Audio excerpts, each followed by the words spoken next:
दोस्तों, कोई भी डॉक्टर आपको स्वस्थ नहीं रख सकता, कोई भी फिटनेस ट्रेनर आपको फिट नहीं कर सकता, कोई भी बॉडी बिल्डर आपको बॉडी नहीं बना सकता, कोई भी मास्टर या टीचर आपको ज्ञान नहीं दे सकता, कोई भी व्यापारी आपको सफल नहीं बना सकता।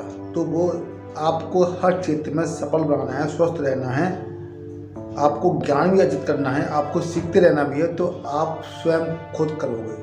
जब तक आप खुद करोगे नहीं तो लोग आपकी छाती पे पैर रख के आगे बढ़ते जाएंगे और आप अपनी ज़िंदगी में गिरते जाओगे। आप सोते रहोगे, आप जितना सोओगे आपका समय, आपका भाग्य, आपका ईश्वर हमेशा सोएगा, क्योंकि वो आपका इंतजार कर रहा है उठने का, कुछ करने का। आप एक कदम बढ़ाइए और जीवन में कुछ करना है तो आपको स्वयं जागना होगा। जागिए, आज ही जागिए। जब आप किसी कार्य को करने के लिए 30 दिन देते हैं तो आपको 30 दिन ही लगेंगे, और आप किसी काम को 3 घंटे का समय देते हैं तो आपको 3 घंटे ही लगेंगे।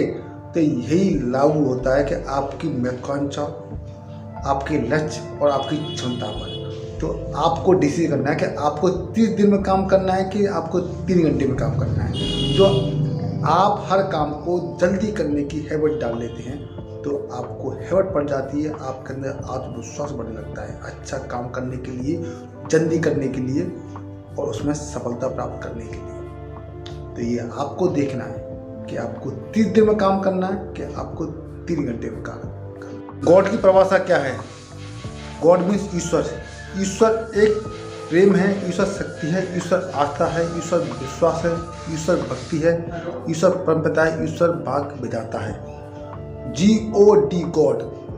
G means give, E means देना, O वन केवल मैं, D मीन्स डेस्टिनी मतलब भाग्य। ये दोनों चीज होती हैं GOD गॉड। जब आप जीवन में कुछ पाना चाहते हो तो पाने से पहले आपको उसका त्याग या बलिदान देना होता है। आपको पहले देने की शुरुआत करनी होती है, अच्छी वाणी से, अच्छे संस्कार से, अच्छे माहौल से, अच्छे विचारों से, अच्छे खान पीन से, अच्छे स्वास्थ्य, अच्छे दान से, अच्छे संकल्प से, अच्छी जिद से, अच्छी ईमानदारी से, कठिन परिश्रम से जब आप देते हैं उतना ही आपको बढ़ के मिलता है। तो आप हमेशा कहते रहिए आई एम डैट, मैं हर कार्य कर सकता हूँ, आई एम डैट, मैं हर कार्य कर सकता हूँ। ऐसा फील कीजिए जैसे कि आप हर काम कर सकते हैं। उनको बुरा कहते हैं, धन बुराई की जड़ है, धन झगड़े की जड़ है, धन हर काम के लिए बेकार है।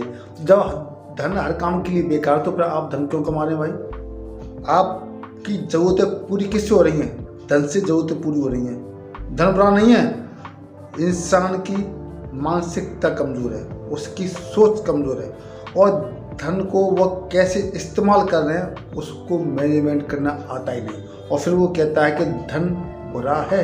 भाई बुरा कहाँ से हुआ भाई? वो तो आपकी हर ज़रूरतों को पूरा कर रहा है। आप मेहनत कर रहे हो, आपको धन मिल रहा है और आप अपनी ज़रूरतों को पूरा कर रहे हो, तो धन बुरा कहाँ से हुआ? बुरा हुआ तो आपकी सोच, आपकी वाणी, आपका बिहेव और आप उसको कैसे मैनेज करते हो धन को। धन बुरा नहीं है, आप बुरे हैं, उसको कैसे प्रयोग में लाते हो।